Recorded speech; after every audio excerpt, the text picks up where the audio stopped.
She didn't know our smart speaker was recording everything, playing hotel room logistics with Mark on all devices. The fork jumped out of my hand like it had survival instincts. My wife froze, statue mode, eyes on the harmless little speaker glowing in the corner like it just discovered jazz. I muted the TV so fast, the remote squeaked.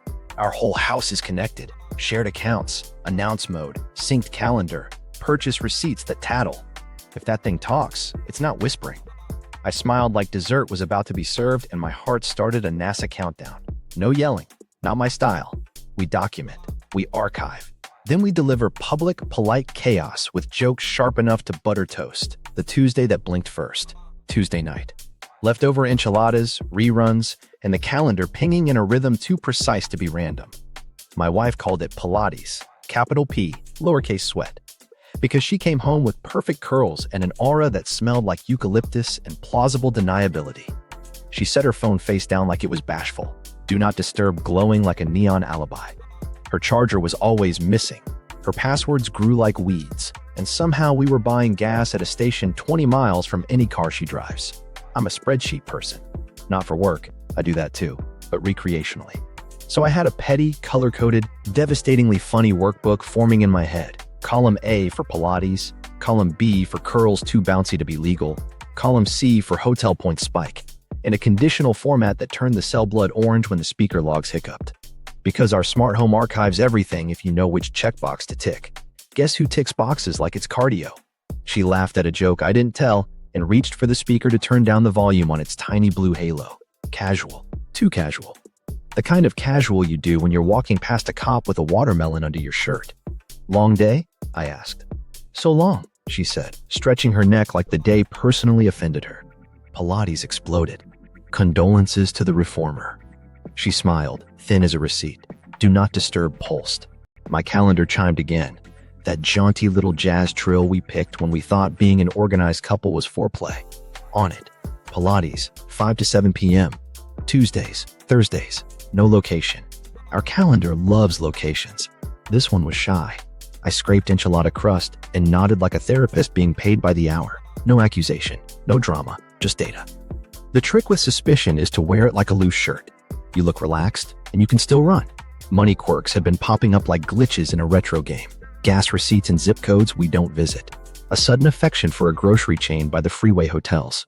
Hotel points blossoming like tulips in spring, which is beautiful unless you don't plant tulips.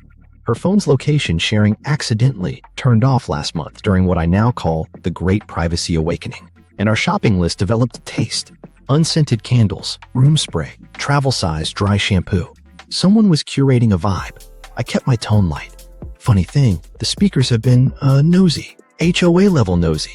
She smiled too fast. We should return them. Oh, I love them. They keep me honest about how many times I play that one sad playlist. She stabbed a tomato. We don't need recordings. True, I said, unless the house is haunted by evidence. Fork pause. Eye flick. Tiny. That's all I needed. I pulled open my internal drawer labeled, "This is fine. We're fine. I'm absolutely fine." The decision landed like a paperweight. Act normal. Start the evidence folder. Set speaker logs to archive. No accusations, no car chases. We're Suburban. We do spreadsheets. That's when the speaker hiccuped again. A little chirp, a staticsy breath like it was clearing its throat before a monologue. She reached for her phone, smile, freezing halfway, as if the muscles got the memo late. I muted the TV again. Weird update tonight, I said. Should I run a recalibration? Don't touch it, she said. Then softer. I mean, it's fine. Noted. I rinsed plates. My heart adjusted to countdown T-. Can I live stream a divorce? She wandered to the hallway, whispering into her phone as if vowels were illegal. The speaker glowed like a gossip. 3 things lined up in my head. The anonymous Pilates, the gas station nowhere near Pilates, and the hotel points reproducing like rabbits with status. My internal spreadsheet lit up. Flags, notes, formulas, petty jokes in column H because I'm not a monster. H2, Pilates, now with parking validation. I decided to be helpful, not to her, to the truth. I'm a big believer in letting people tell on themselves. Technology just hands them the mic. Back at the table, I opened the smart home app. Routine names smiled at me. Good morning. Movie night? Family update. I toggled into the logs like a raccoon with a lockpick. Archive enabled? Not yet. Whisper detection beta. Oh, we're scientists. Now. I checked the box and named the rule privacy, which is the kind of joke only an exhausted married man thinks is funny. She returned, all breezy. Want dessert? Always, I said. I'm recalibrating. She blinked. Why? So the speaker stops thinking it's a memoir. Her laugh came out hollow and fell between us like a dropped spoon. I smiled, sweet as a screenshot. Tuesday blinked first. The first audio drop. I waited until she went to brush her teeth like we were in a toothpaste commercial and not a pretrial hearing. I cleared my throat toward the speaker. Hey, could you repeat the last conversation? The house thought about it, then chirped like a bird who knows where the bodies are buried. Playing. Last heard conversation, optimizing clarity. I mouthed optimizing like a sportscaster and braced. Static. A whisper. Her whisper. The kind she uses when she's planning a surprise or a lie. Then a man's laugh. Easy and familiar. I didn't recognize it, which is impressive because I collect voices like loyalty cards. Then one word, marching like a boot through my kitchen. Keycard. I did not blink.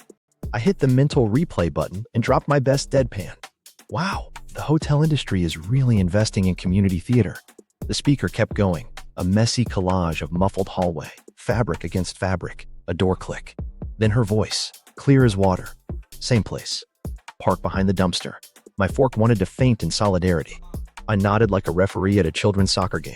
And we have possession. VAR review confirms. Not Pilates. She walked back in mid-self-reassurance face and saw me looking not at her but at the glowing gossip cube. She went pale like the Wi-Fi. What's that? She said. Glitch, I said. Our house picked up aerobics. She moved toward the speaker fast enough to qualify for a cardio badge. That's not, someone's messing with it.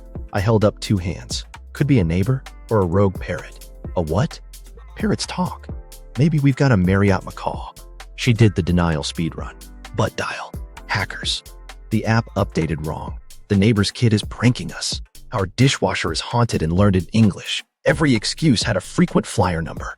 I nodded after each like a therapist with a wind-up head. Interesting.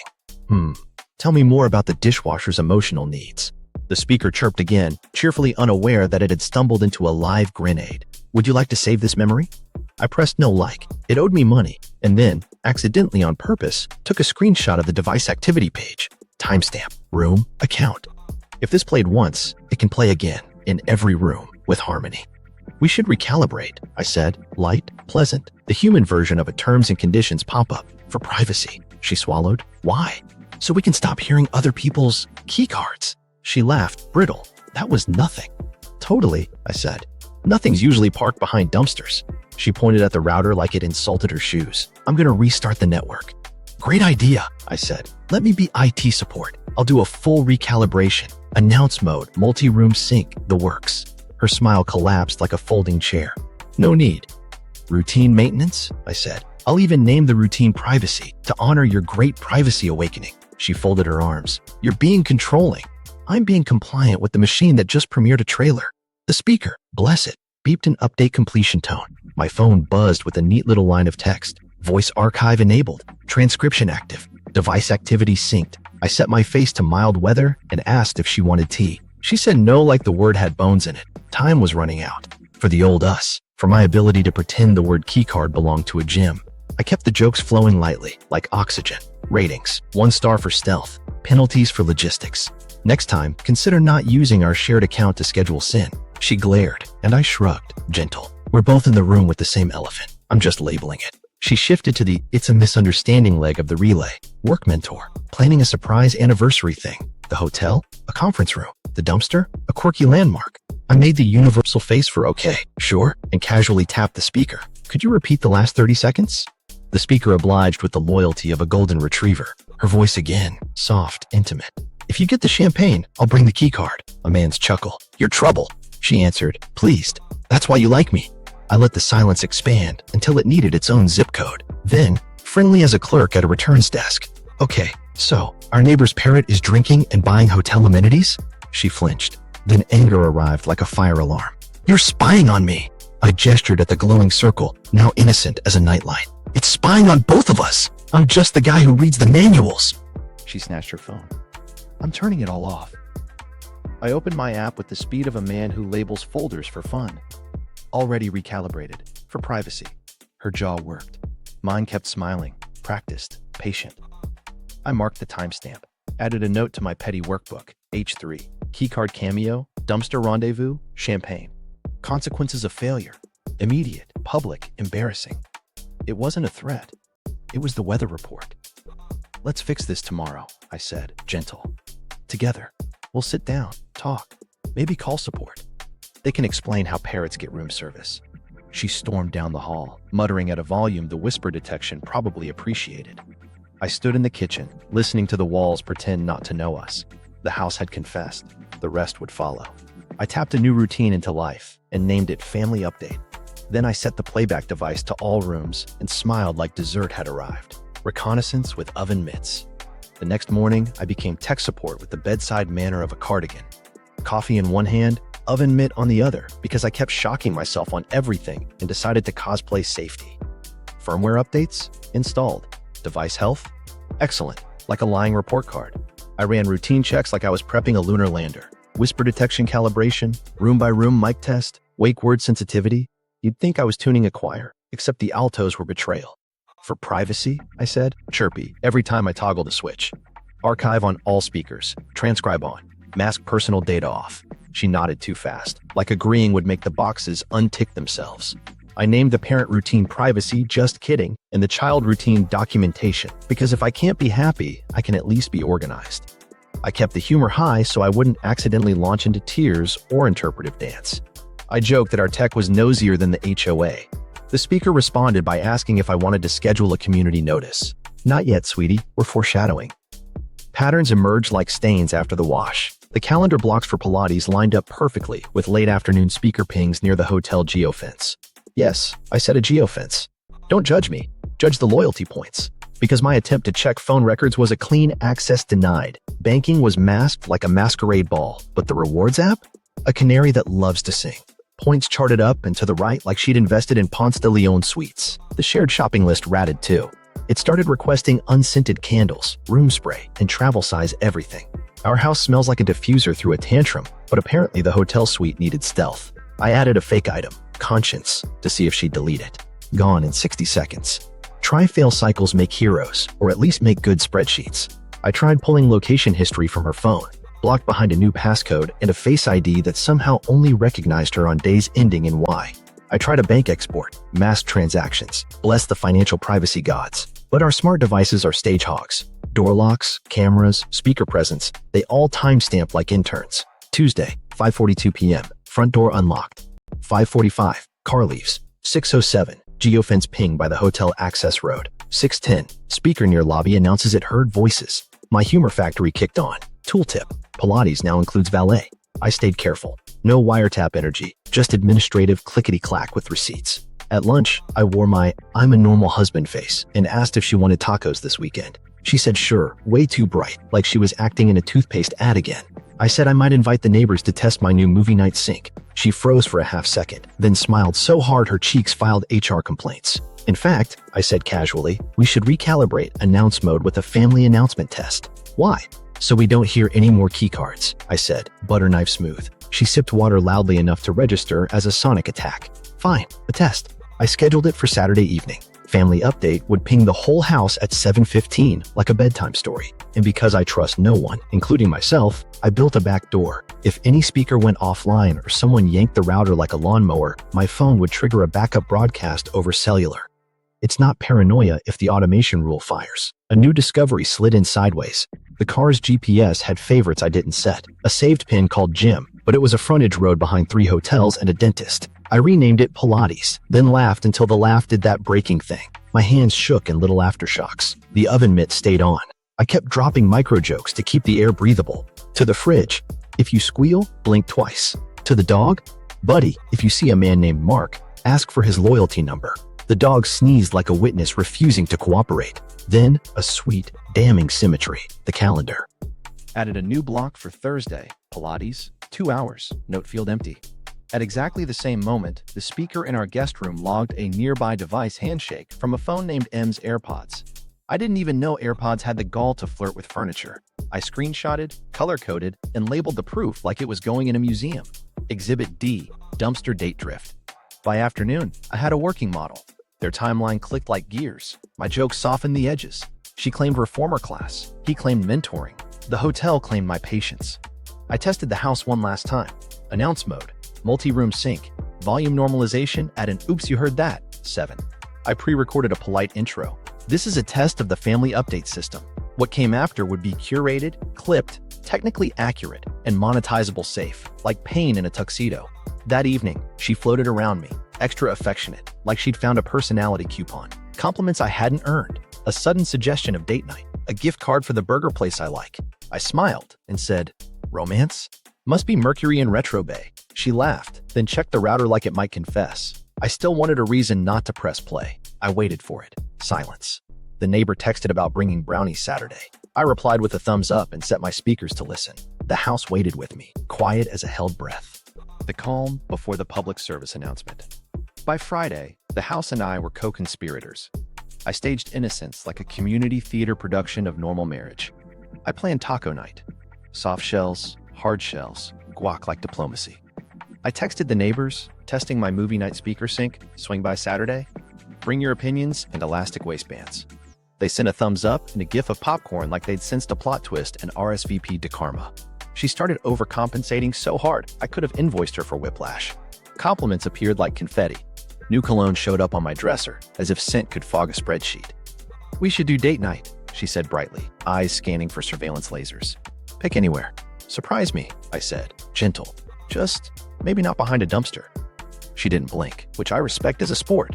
"You're still on that." "I'm on tacos," I said, in the speaker sync. Tech prep, Act 1. I built the family update routine like it was my thesis.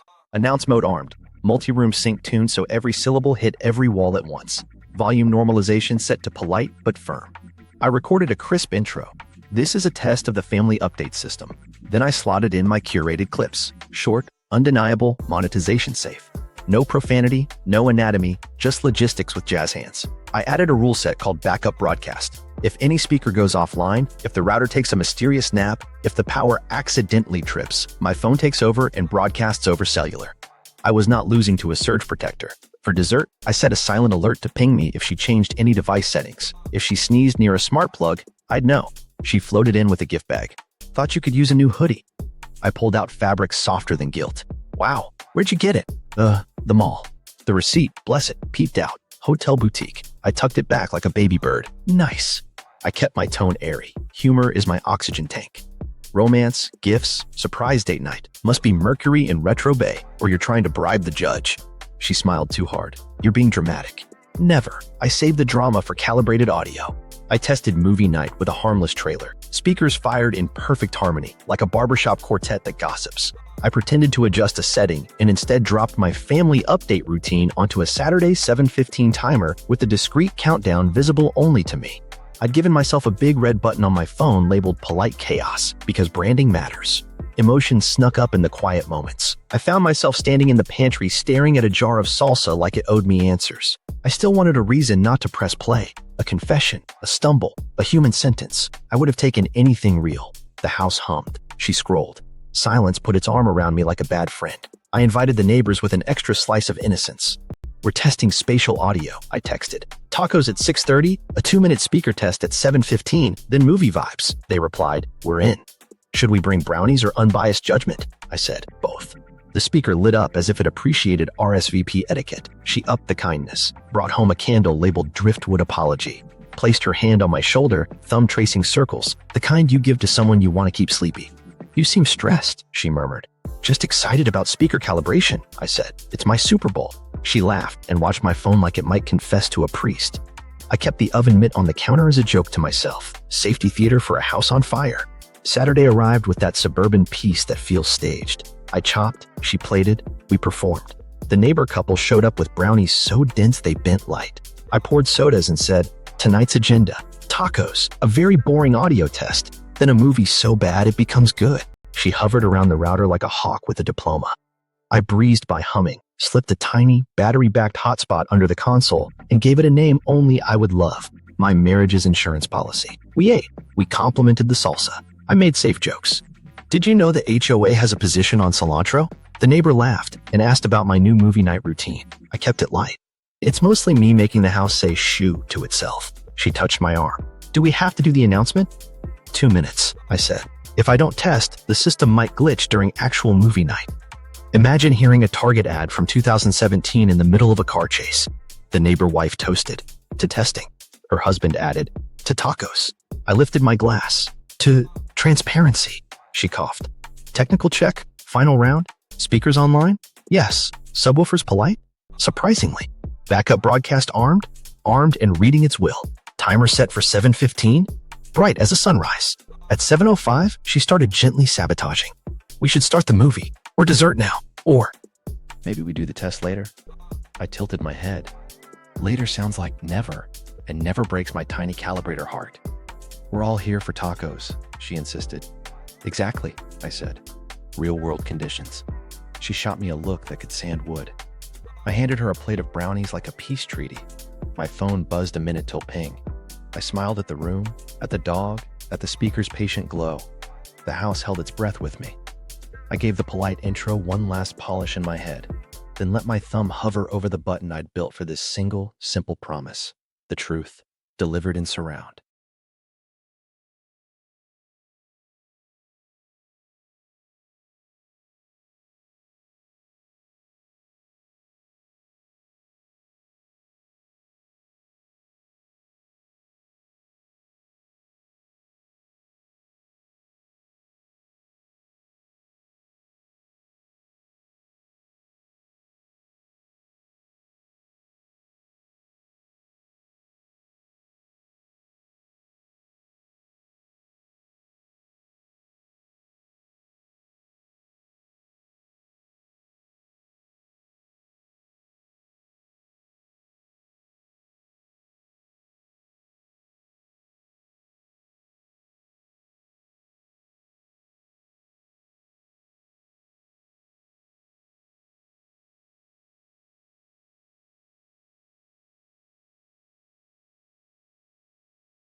The HR and HOA combo meal.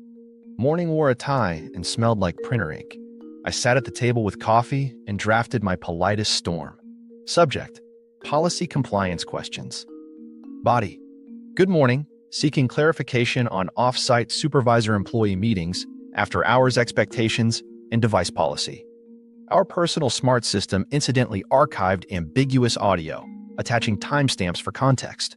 Looking for best practices to ensure everyone stays within policy. No accusations, no spicy adjectives, just a clipboard with manners. I attached a tidy PDF labeled Exhibit Policy Context. .pdf, selected 3 surgical monetization-safe clips, and hit send. The dog sneezed like a gavel. 5 minutes later, HR replied with the speed of people who love calendars. Thanks for flagging. We'll investigate. Please forward any related timestamps and device logs. I sent a second email with the timeline, professional chill turned up to 12, and ended with, happy to meet today if helpful. I'll bring muffins. They wrote back, no muffins required. Cowards. While the corporate wheels started spinning, the neighborhood also needed oil. 2 noise complaints had hit my inbox at dawn, both written like a Victorian ant clutching pearls. I opened the HOA portal and typed an apology that could win a ribbon. Hello neighbors, sorry for the unexpected audio test last night. I'm refining settings to prevent repeat surprises. I'll bring muffins to Saturday's meeting as a peace offering and a carbohydrate. I added a smiley so small it legally didn't count. The HOA president responded with a formal paragraph about decibels and harmony and community soundscapes, which is bold for a neighborhood that hosts leaf blowers at 7 a.m. like their parades. I replied, understood. I've reduced global volume and enabled quiet hours. Muffins remain on track. He wrote, noted. I pictured him writing it with a quill. Mid-muffin diplomacy, my phone buzzed with an unsaved number. Her text, we need to talk privately. I took exactly 8 breaths and wrote back, bring a witness. She replied, stop making a show. I typed, I already performed. This is documentation. She sent 3 dots and then nothing, which is the universal sign for someone arguing with a mirror. I prepped for HR and my signature weaponized neutrality. I printed the device logs and clipped them neatly. I packed the tiny hotspot and a copy of the admin consent screen where she tapped agree like it was a cookie banner. I labeled the folder Policy Picnic. For flair, I baked actual muffins, blueberry apologies, and set 6 on a plate for HR, 6 for HOA. If diplomacy fails, sugar succeeds. On my way to the office, I rehearsed my tone. Calm, factual, a man who enjoys fonts. At a red light, I dictated a grocery note. More blueberries, fewer betrayals. The speaker pinged back, cheerfully added, the audacity. In the HR conference room, a woman with excellent posture greeted me with 2 coffees and an air fern that looked more supported than my marriage. Thanks for coming, she said. I set the muffins down like evidence. These are for morale. We can't accept gifts, she said, then took one anyway because humanity. We reviewed my email. I kept it bullet-pointed, timestamps precise, adjectives on a leash. I don't want drama, I said. I want policy. If there's a benign explanation, I'd like it documented. She nodded. We appreciate the tone. That's HR for you, not screaming. We can help. We'll handle internally. Please don't contact the other party. I did a polite blink. Of course. Inside, a small choir hummed, got it. Back home, the HOA thread had metastasized into neighbors debating whether smart speakers attract raccoons. I posted, raccoons prefer compost, confirmed by science and my trash bin. Someone replied, same. I scheduled a Saturday morning muffin drop and created an event called Sorry for Your Investigation in my calendar because I enjoy branding my remorse. Midday, my wife texted again. Please, can we talk? No witnesses.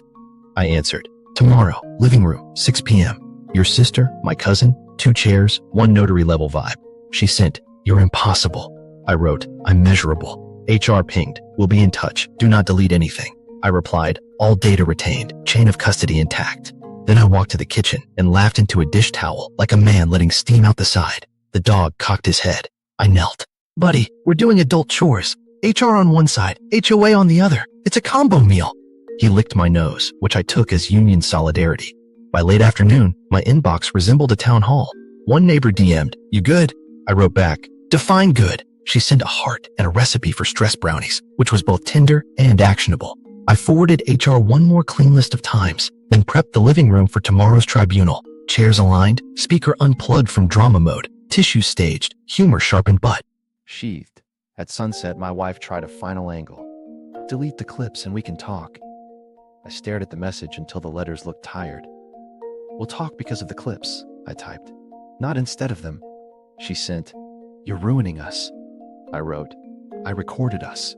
The house chimed the hour, soft and domestic, like any other day. I set the muffins in 2 labeled carriers, HR, HOA, and wrote on a sticky note, Be courteous, be brief, be funnier than the pain. Then I told the speaker, Remind me at 6, boundaries. It chirped, Boundaries at 6. I whispered, Hold me to it. And for once, the house didn't argue. The public, polite chaos. We set the chairs in a little circle like a book club that only reads depositions. Her sister sat on one end clutching a tote bag that said Choose Joy, which felt like a dare. My cousin parked himself by the ficus like it was security.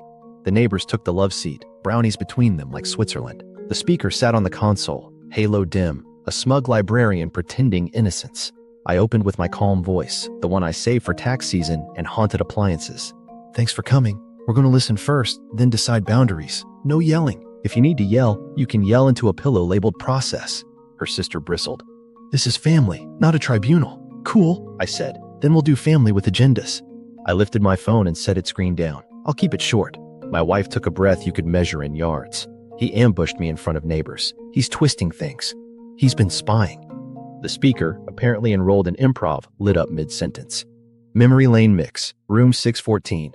Highlights, it cooed, as if we'd all requested a greatest hits album of bad choices. I shot at a look that said Buddy. It pulsed back. Buddy what? Clip 1 rolled, mercifully brief. Her voice, crisp. Room 614, parked behind the dumpster, then silence, like the air got embarrassed. Her sister's tote bag wilted. My cousin tilted his head. Court stenographer mode toggled on. I held up a hand. 2-minute cap. We're not doing a concert. The speaker obliged. Clip 2 was a logistic haiku. My neighbor whispered, Economy of language, like it was poetry class. If you bring the champagne, I'll bring the keycard.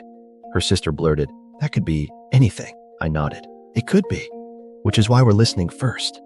Clip 3, softer, almost a sigh. You're my break from home. The room did that heavy inhale groups do when someone drops a truth they can't pick up. I tapped pause. We stopped there. She leaned forward, eyes bright and lethal. He's editing. He's cutting things to make me look. Guilty? I offered mild. I'm curating for decency. You can thank me later for the FCC compliance. Her sister snapped. This is cruel. This is polite, I said. Cruel would be a projector and a neighborhood potluck.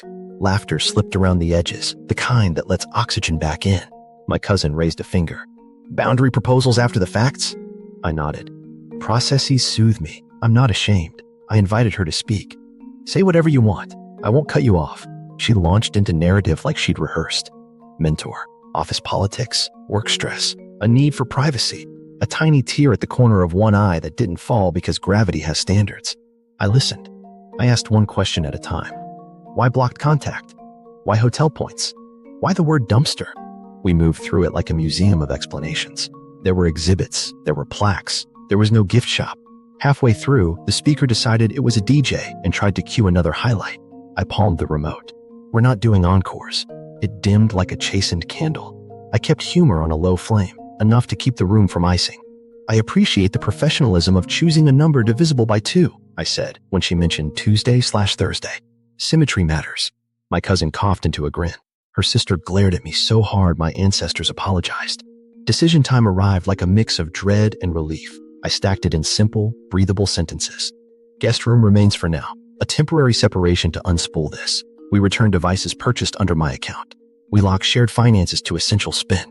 We set a no-contact boundary with Mark. We schedule mediation with a neutral third party. We keep witnesses in the room for the next 2 weeks, minimum. Her sister opened her mouth. The neighbor wife touched her arm. Let him finish. It felt like getting tagged in by a referee who bakes. My wife shook her head. You're performing. I shrugged. I'm narrating. It's what I do to not scream. She asked, Tiny, and if I say no? Then we skip to the paperwork, I said gently, and we skip the part where we try. The room held its breath. I could hear the dog dreaming in the other room, little paws tapping out a less complicated life. Finally, she exhaled, a sound like surrender disguised as stubbornness. Fine. Guest room. Mediation. But I'm not admitting. No admissions tonight, I said. Just boundaries. The speaker, sensing a lull, offered, "Would you like to save today's decisions?" The neighbor husband snorted. I smiled. "Yes, but only in writing." She stood, chin high, eyes wet in a way I couldn't fix with settings. "I'll move out temporarily," she said, defiant and wrecked. "To my sister's." Her sister nodded, bag straightening like a spine. "We'll pack." I held out my hand. Keys first, gentle ritual. She placed them in my palm, warm and heavier than they looked. I opened the drawer, found the spare set, removed the fob like I was plucking a thorn. No triumph, just procedure. We shuffled boxes. I labeled one kitchen, one clothes, one misc. Regrets. She didn't laugh. When the last box crossed the threshold, the door closed with a soft punctuation mark. Period, not exclamation. I stood in the middle of our living room, ringed by a small jury who'd rather be anywhere else, and realized the house was breathing easier. The neighbor wife pressed a brownie into my hand. "You didn't gloat," she said. "I wanted to," I admitted. "But my oven mitt is in the wash." The speaker chimed, delicate as a teacup. Family update complete. Thank you for enjoying shared transparency. I looked at my tiny, treacherous choir of devices and nodded. Take 5. The aftermath and boundary setting. The first morning without her in the bedroom sounded like the fridge thinking. I made coffee, stared at the empty chair, and opened a list titled Practical Steps because Feelings Need Guardrails. Bank separation first. I set the joint account to essentials only, groceries, vet, boring bills, and moved my paycheck to a solo account with a password that spelled serenity with extra consonants. I took photos of the car title and the deed like they were shy celebrities. I scheduled the dog's vet and wrote "Pets are Switzerland" in the notes because custody of a golden retriever requires diplomacy. Smart home reset became a ritual. I wiped devices, renamed rooms, purged routines named Pilates like I was burning sage made of settings. The kitchen became kitchen, honest. The guest room reverted to guest room, boundaries. I created a fresh profile, single player mode. It dimmed lights at a reasonable hour, brewed coffee at 7, and announced, "Hydrate and mind your business." The speaker said it with a bedside manner I could live with. The social split happened fast and weird. Her cousin texted me paragraphs about forgiveness while tagging me in a sourdough reel. A friend from trivia dropped off a casserole and spicy tea with a sticky note. Not taking sides, but I brought forks. A coworker DM'd, "If you want to talk, I'm here," which is adult code for "I heard." I created a group called The Decent and silently moved people in and out of it based on whether they wrote, "Are you okay?" or "She's going through a lot." Comedy is how I breathe, so I let it bloom in safe corners. I replaced Family Update with a routine called Single Player Mode that triggered coffee, a happy playlist, and a gentle voice that said, "We're not checking anyone's calendar today." The speaker learned a new phrase, "no comment," which felt like therapy for a cylinder. I labeled my snack drawer Mark-Free Mondays, even though every day is mark-free now, like a gluten-free menu for my soul. Then an email arrived, subject line, "From another wife." Mark's wife, "Hello, plot symmetry," wrote in a calm tone that could freeze rivers. "If you have evidence, I'd appreciate copies." I replied like a reference librarian. I shared the neutral folder with time-stamped logs, monetization-safe clips, and a summary that read like a weather report for bad judgment. She wrote back, "Thank you. I've suspected for months."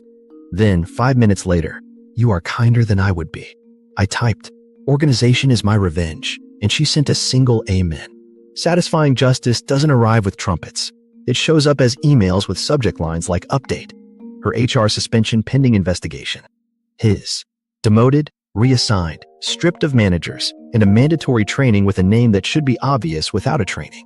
The hotel, hilariously, banned the pair from redeeming points at that location. I pictured a concierge putting their faces on a tiny do not keycard wall. Petty? Absolutely. Delicious? Yes. I kept my own ledger moral. No leaks, no social media victory laps, no anonymous mailers with flutes taped inside. I documented, forwarded to the appropriate places, and shut the drawer. When people tried to bait me into ugly, I said, "We're in a process," which is the adult version of nope. Evenings were the worst and the best. The house echoed in spots where we used to argue and laugh and pretend to watch documentaries. I let the grief sit like a roommate who pays rent on time. I missed the person she pretended to be. I let that sentence land, then shoot it into a notebook where it couldn't set policy. The speaker tried, "Would you like a meditation?"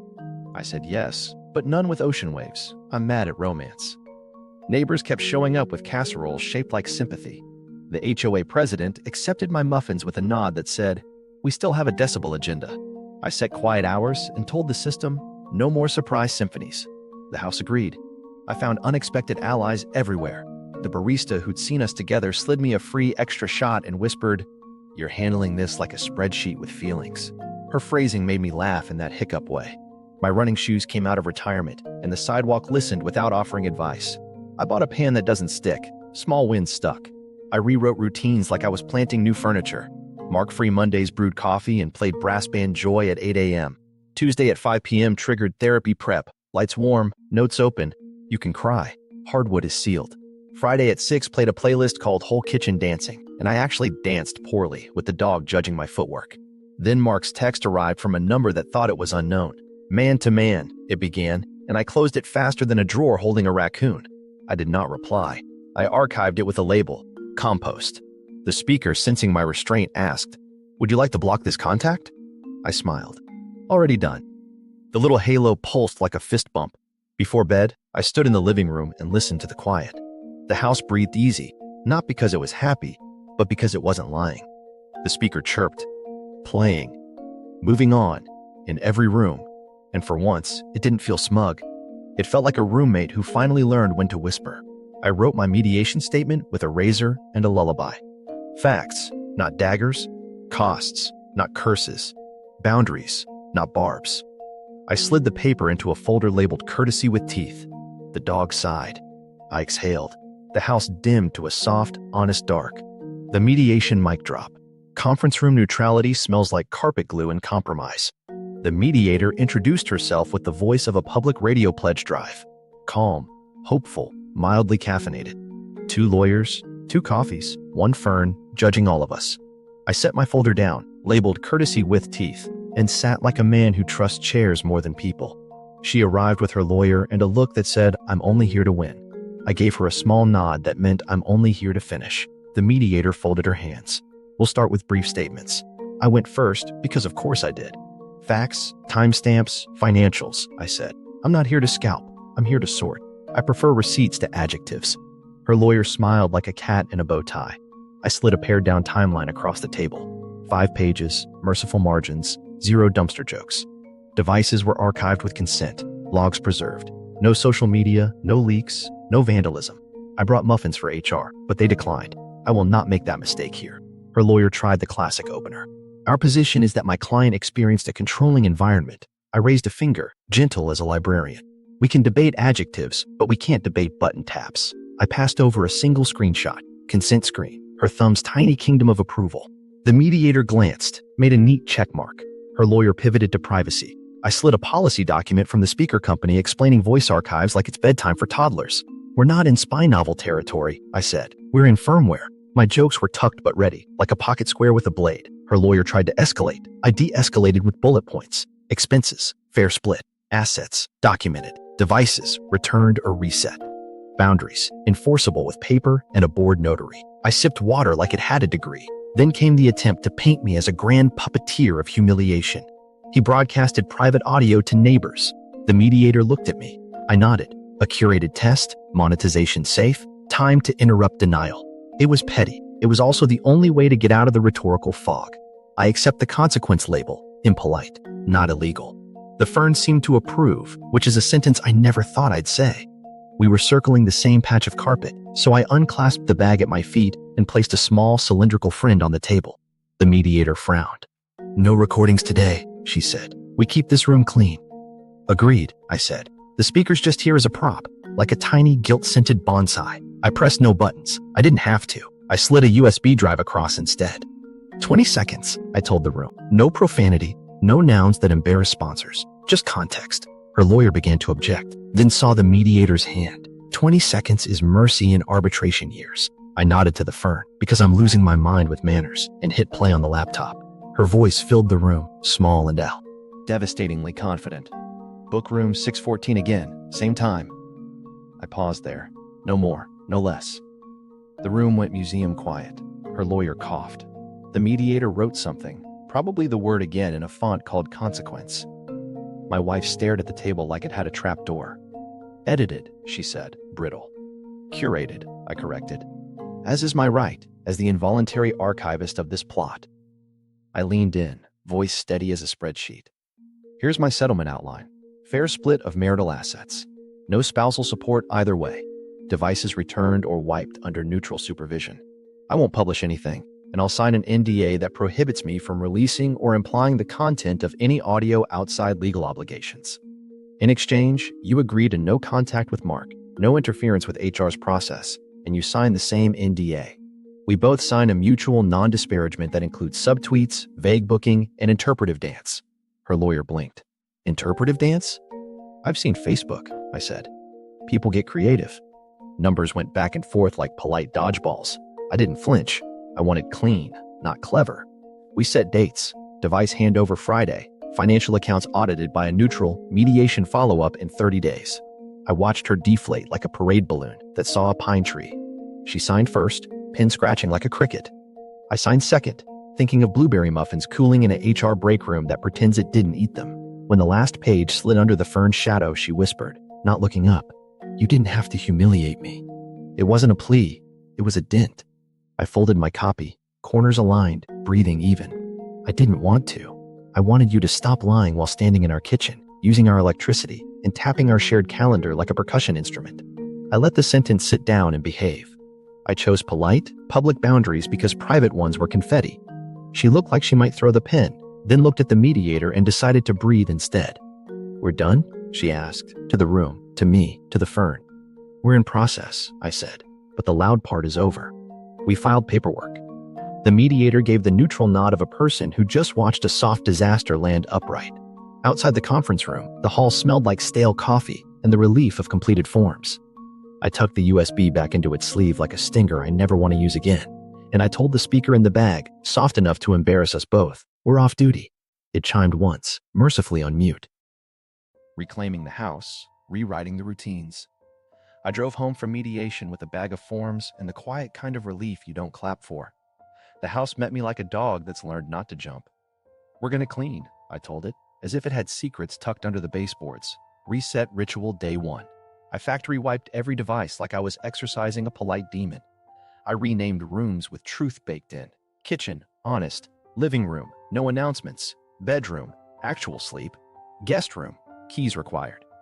I deleted every routine with the word Pilates like I was pruning a thorn bush. The speaker asked, "Would you like to restore from backup?" "Buddy," I said, "we don't go backwards." I made new rituals like someone planting wind chimes out of spite. Mark-free Mondays now brewed coffee, opened the blinds to a reasonable optimism, and played a silly brass band song at volume 5, which is the audio equivalent of a nod. At noon, it reminded me to drink water and not stalk anyone's LinkedIn.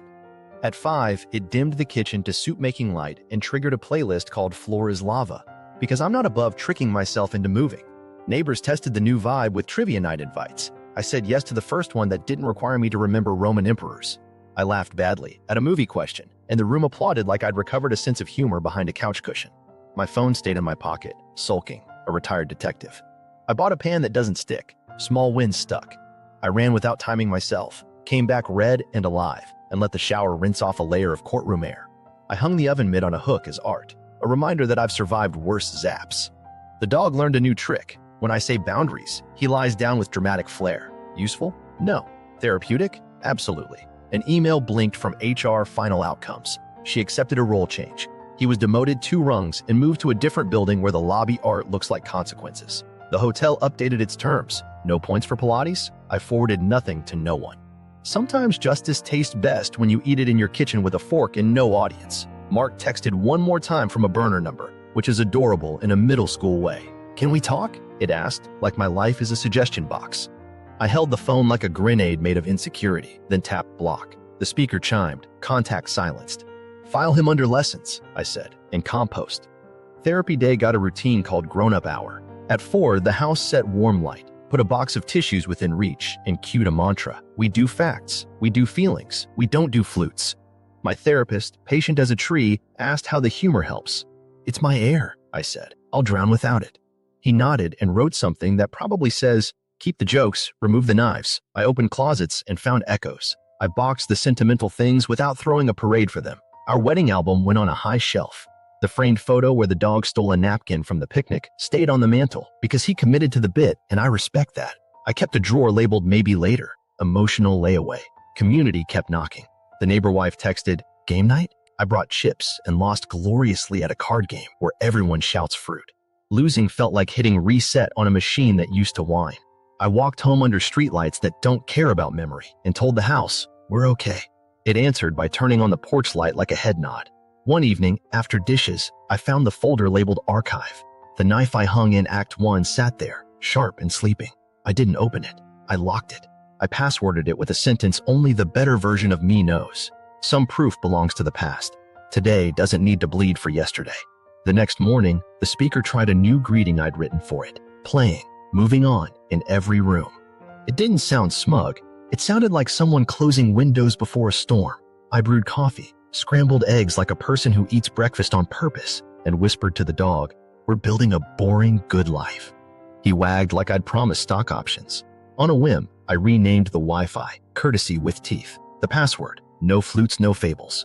The printer connected without a tantrum, which I took as a heavenly sign. I printed a single sheet and taped it inside the pantry. House rules. 1. No lies on the network. 2. Humor is oxygen, not a weapon. 3. Guests bring snacks and respect. A week later, the neighbors hosted trivia again. The HOA president came, ate a muffin, and admitted he hates leaf blowers too. We healed a tiny thing that way. I taught the speaker to say, we keep it down after 9. And it did, obedient as a small moon. At bedtime, I walked past the guest room, now quiet and honest, and paused at the door. I didn't feel triumphant. I felt steady. The house didn't feel like evidence anymore. It felt like a place that could hold me without asking for proof. I turned off the lights. The speaker glowed, waiting. We're done for tonight, I said. It chirped, routine complete, in a voice that finally sounded like mine. The house settled, and the speaker whispered, routine complete, as the dog sighed into sleep and the quiet felt earned. If you want more calm, petty precision, and polite justice, subscribe and stick around. Watch the next episode where the HOA turns my apology muffins into a full-blown neighborhood bake-off war, complete with bylaws and spring.